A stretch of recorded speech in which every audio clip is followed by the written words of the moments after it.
In March 2014, the Chancellor at the time, George Osborne, announced a major change to the way some people could access their pension when they came to retire. This change came into effect in the tax year 2015-2016 and is known as pension freedom. This video will explain the change, who it affects, what it means, and some of the key things you will need to look out for. Pension freedom does not apply to all types of pension. We're only really talking private pensions, where you and/or your employer saved up a pot of cash for retirement. These are known as defined contribution or money purchase pensions. It doesn't apply to the state pension, nor in the main part does it apply to pensions where what you're paid is a proportion of your final salary, known technically as defined benefit pensions. Before the pension freedom changes came in, the typical option used by most people was to cash in their pension, take 25% as a tax-free sum, and use the remainder of the money to buy an annuity, a product that pays you an income each year until you die. Now, you can take the pot freely and in a flexible manner, including if you choose all the pot in one go. You should note, however, that you cannot do anything with the pension in terms of using the freedom rules until you have reached the age of 55. From that age, you can access your pension to help you in retirement. This includes withdrawing all the money in one go. However, this is rarely a good idea.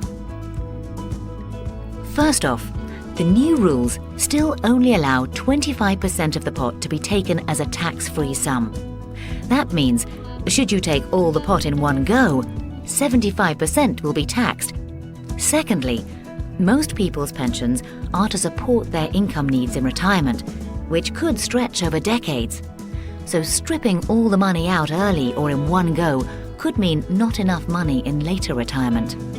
What the pension freedom rules allow, if you're not going to take all your money in one go, are three basic options.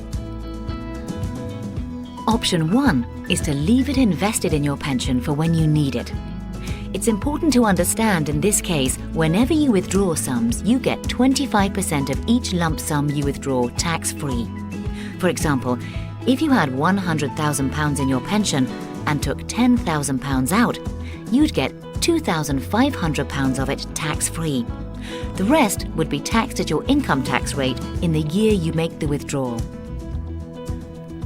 Option 2 is to take 25% tax-free, then buy a flexible income drawdown product.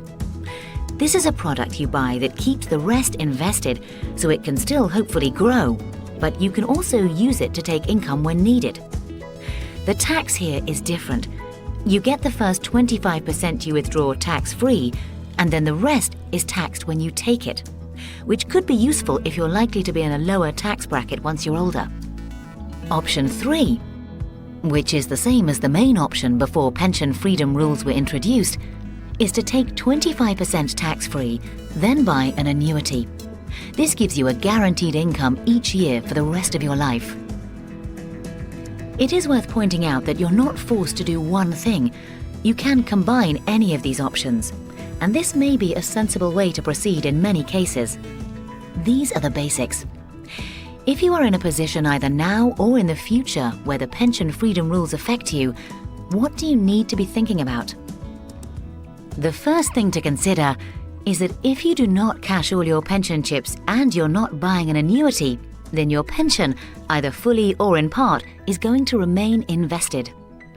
Therefore, you need to consider where you should invest it, the risk on the money left in the pot, and the costs and charges you will incur. You have many choices with all these factors. Secondly, you will need to think about how much income you will need and when, what other income sources you have, and how you will be best accessing your pension. This can be a complicated estimate stretching over many years. In this regard, using a long-term income and expenditure forecast can be very beneficial. Third, you will need to consider your wider financial position, your health, and your future financial risks, such as living for a very long time. With all these factors, we have the experience and expertise to help you and to work through all the factors you will need to consider.